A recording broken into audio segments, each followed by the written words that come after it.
Okay, this video has Mike the Vegan gone over to the dark side. So a lot of you guys, I'm sure, have seen Mike the Vegan videos. I think he's nice. I think he's smart. I think he does put a lot of effort into reading for his lectures. He's kind of young, okay, and I think because he's kind of young, he's kind of intimidated by the famous nutrition docs. Because I heard him one time talking about soy, and he's saying how good soy is. And I'm telling you, soy is a good litmus test. If somebody's praising soy a lot, you know they're wimping out. They sold out, okay? Now, I also want to tell you, so here's Mike the Vegan promoting the C15 supplement. Now, I don't even know if that supplement's any good or not. I'm not going to comment on that. But what I'm just saying is I want the audience to understand that for somebody to make money in the nutrition business, you know, they often have to sell these supplements or they can't make money.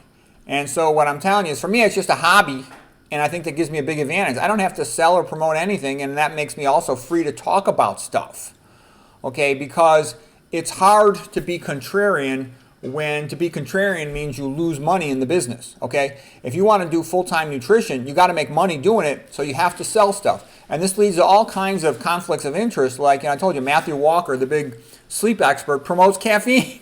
Okay, so fat, I think, is a major toxin in the food system, and he's promoting a fat supplement. So, you know, because he has to.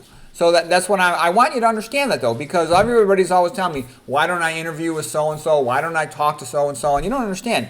For most people that are in the nutrition sphere, it's a business. For me, it's a hobby. I'm an egomaniac, too, and I want to prove I'm right about all my health and pathophysiology theories, okay?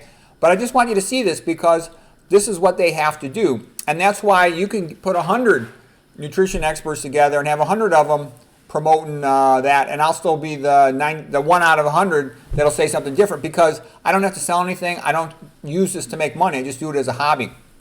And it's also why I'll tell you, you have to have a religious moral foundation at the bottom of everything to do with health and science, because if you don't, there's always a lot more money for selling stuff, for, you know, tricking people into thinking they have a deficiency and buying your supplement. And that's just how it is. And there's no way around that. And if you try to think there's a way around that, you're kidding yourself.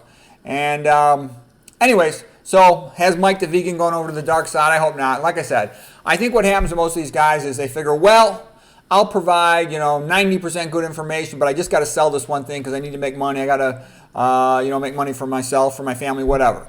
And then what often happens, though, then they get another sponsorship offer and they go, well, I'll just tell the truth 80% of the time because I need this money and I'll make 20%. And then they say, well, I'll sell one more. Now all of a sudden they're telling the truth 70% of the time. Another sponsor comes along. Now they're telling the truth 60% of the time, 50% of the time.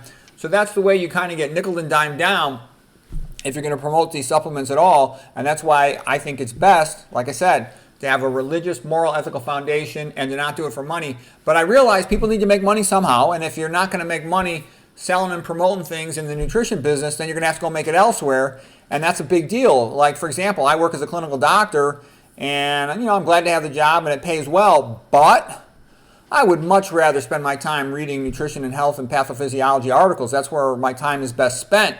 But there's no money in that, you know? I'd like someday to be like a concierge doctor to, like, wealthy people, take care of their sick family and friends, but there's really no money in this nutrition and health business. It's just interesting and fun. So anyways, I'm just sharing with you how it all works, because that'll help you to make better decisions, because like I said, that's also why I'm confident. I could be outnumbered 1,000 to 1. I'll still stick with knowing that I'm right, because I know the obligations these guys are under. There's nothing they can do about it.